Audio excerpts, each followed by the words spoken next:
विश्व आयुर्वेद कांग्रेस एवं आरोग्य एक्सपो का आगाज हो गया है। मुख्यमंत्री पुष्कर सिंह धामी ने आरोग्य एक्सपो का शुभारंभ किया।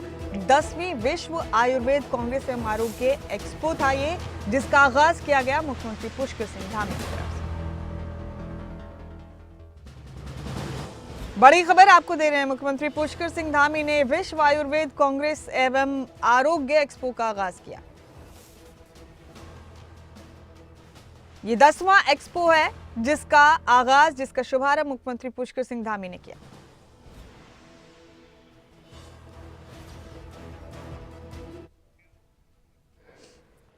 और यहाँ पर आरोग्य एक्सपो में लगा 250 से भी अधिक स्टॉल आयुर्वेद की वैश्विक स्तर पर जो स्वीकारता है उसका यहाँ पर प्रमाण दे रहे हैं।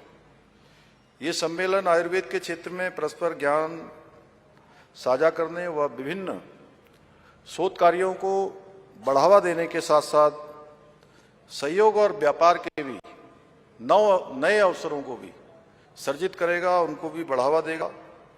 भाइयों बहनों, सभी जानते हैं कि देवभूमि उत्तराखंड योग और आयुष की प्राचीन काल से ये भूमि रही है। आयुर्वेद और औषधीय संपदा की प्रज्ञा भूमि रही है।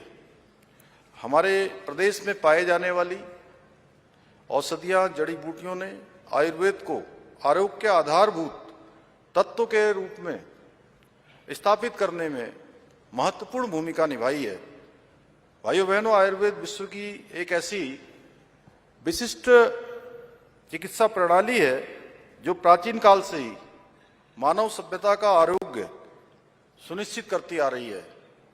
आयुर्वेद के विषय में कहा जाता है कि आयुर्वेद वेदयति बोध्यति इति आयुर्वेदः, यानी कि आयु रूपी जीवन का ज्ञान करवाने वाली और विज्ञान को ही आयुर्वेद कहा जाता है। आयुर्वेद मात्र जड़ी बूटियों और औषधियों तक ही सीमित नहीं है, बल्कि आयुर्वेद जीवन जीने की एक विशिष्ट कला है। और हम सब लोगों ने कोरोना महामारी के समय में ये बहुत नजदीक से महसूस किया, जब दुनिया की अनेक विधाएं फेल हो गई थी।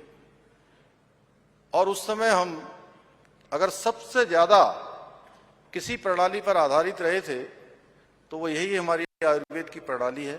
आयुष और योग पर हम सब उस समय अपने को स्वस्थ किए थे।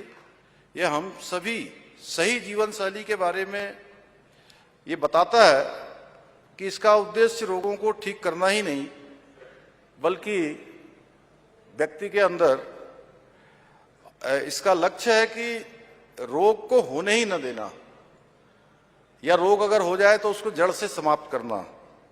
ये हम सभी के लिए गौरव का विषय है कि आदरणीय प्रधानमंत्री श्री नरेंद्र मोदी जी के दूरदर्शी नेतृत्व में गठित आयुष मंत्रालय आज हमारे इस प्राचीन विज्ञान को पूरे विश्व के अंदर आज नई पहचान दिला रहा है। पूरे विश्व के अंदर आज आयुर्वेद को मान्यता मिल रही है। केंद्र सरकार द्वारा संचालित राष्ट्रीय आयुष मिशन और प्रकृति परीक्षण अभियान जैसे विभिन्न कार्यक्रम आज शहरों से लेकर गांव तक आरोग्य स्थापित करने में अपनी बहुत महत्वपूर्ण भूमिका निभा रहे हैं। अभी मैं आदरणीय मंत्री जी से बात कर रहा था, तब उन्होंने मुझे बताया कि पूरे देश के अंदर यह उन्हें प्रयोग प्रकृति परीक्षण का चल रहा है। और उन्होंने हमारे सभी चिकित्सकों से भी यहाँ से आज अपील की है कि उनको एक सीमा में जाकर प्रकृति परीक्षण को पूरा करना है।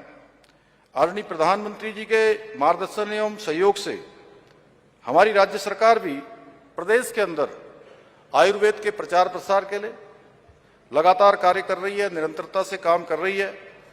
वर्तमान में हमारे राज्य में आयुष पर आधारित 300 से अधिक आयुष्मान आरोग्य केंद्रों का संचालन हो रहा है। ई संजीवनी पोर्टल के माध्यम से 70 से अधिक विशेषज्ञों द्वारा आयुष परामर्श प्रदान किया जा रहा है। हम प्रत्येक जनपद में 50 बेड और 10 बेड वाले आयुष चिकित्सालयों की स्थापना कर रहे हैं।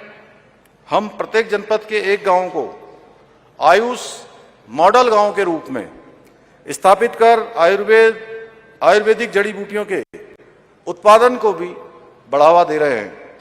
इसके साथ ही हमारी सरकार द्वारा प्रदेश में उत्तराखंड आयुष नीति को लागू कर आयुष निर्माण, वेलनेस, शोध, शिक्षा और औषधि पौधों के उत्पादन को गति प्रदान की जा रही है।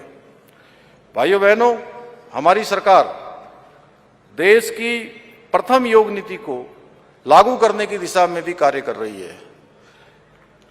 जो आयुर्वेद और योग को व्यापक स्तर पर साथ लाकर स्वास्थ्य के क्षेत्र में एक नई क्रांति लाने में महत्वपूर्ण भूमिका निभाएगी। इसके साथ ही हमारी सरकार आगामी वर्षों में आयुष टेली कंसल्टेशन प्रारंभ करने के साथ साथ 50 नए योग और वेलनेस केंद्र स्थापित करने पर भी प्रतिबद्धता के साथ काम कर रही है।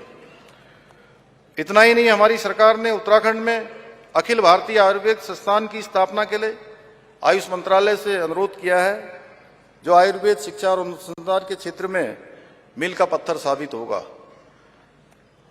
अभी कोटेचा जी ने बताया है कि इसकी प्रक्रिया आगे चल रही है और जैसे ही हमको भारत सरकार से स्वीकृति मिलती है तो जो आदरणीय प्रधानमंत्री जी से हमने अनुरोध किया है, जल्दी ही एक बड़ा केंद्र हमको अखिल भारतीय आयुर्वेद संस्थान के रूप में भी मिल जाएगा, जिससे निश्चित रूप से योग और आयुर्वेद की प्रचार प्रसार होगी, लोगों में जागरूकता आएगी